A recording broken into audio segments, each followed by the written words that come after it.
তিনটি মাস খুবই গুরুত্বপূর্ণ। বৈশাখ মাসে জলদান করা, প্রচণ্ড গরম থাকে, গরমে যদি মানুষকে জলদান করেন তাহলে অনেক কৃপা লাভ হয়। আর মাঘ মাসে কেউ যদি স্নান করে, ভোরবেলায় স্নান বা পবিত্র নদীতে স্নান করে, তাহলে সে অনেক কৃপা পুণ্য স্বীকৃতি লাভ করতে পারে।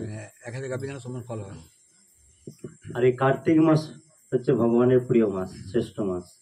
এই কার্তিক মাসে ওই দামোদরের উদ্দেশ্যে, ভগবান দামোদর মা যশোদা কোমরে দড়ি দিয়ে বেঁধেছেন ওই ছবিটাতে বা ওই বিগ্রহের প্রতি কেউ যদি ঘিয়ের প্রদীপ নিবেদন করে তাহলে তার সমস্ত অপরাধ পাপ থেকে মুক্ত হতে পারে।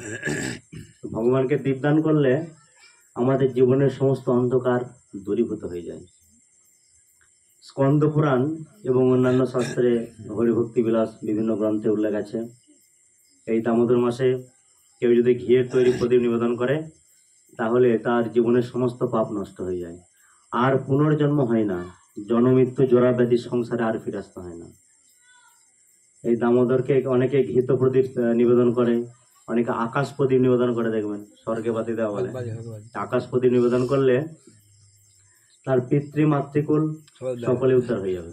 যদি বিবাহিত হয় তাহলে শ্বশুরকুল, তিনটে কুল উদ্ধার হয়ে যাবে। এবং অনেকে সারাদিন বাতি জ্বালিয়ে রাখে, সারাদিন রাত দ্বীপ জ্বালিয়ে রাখে এই কার্তিক মাসে।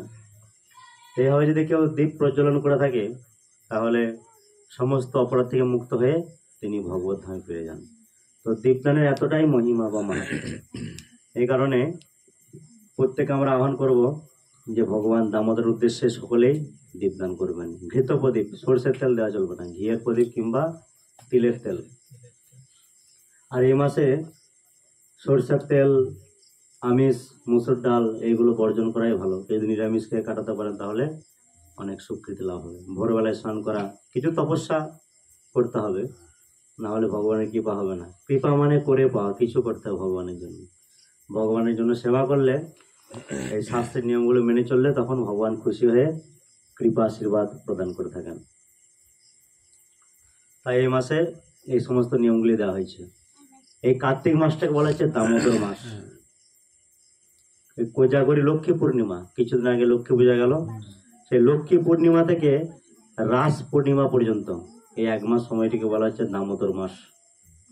এই দামোদর মাস ব্যাপী, সারা মাস ব্যাপী ভক্তরা ভগবানকে ঘৃত প্রদীপ নিবেদন করে থাকেন। যারা জানেন, অনেকে বাড়িতে তুলসী তলায় প্রদীপ দেয় সন্ধ্যাবেলায়। অ্যাকচুয়ালি এটা প্রদীপটা নিবেদন করতে হবে ভগবানের উদ্দেশ্যে, যেখানে সেখানে দীপ দান করলে হবে না। ভগবানের ছবি রেখে, দামোদরের ছবি যদি না থাকে, ছবি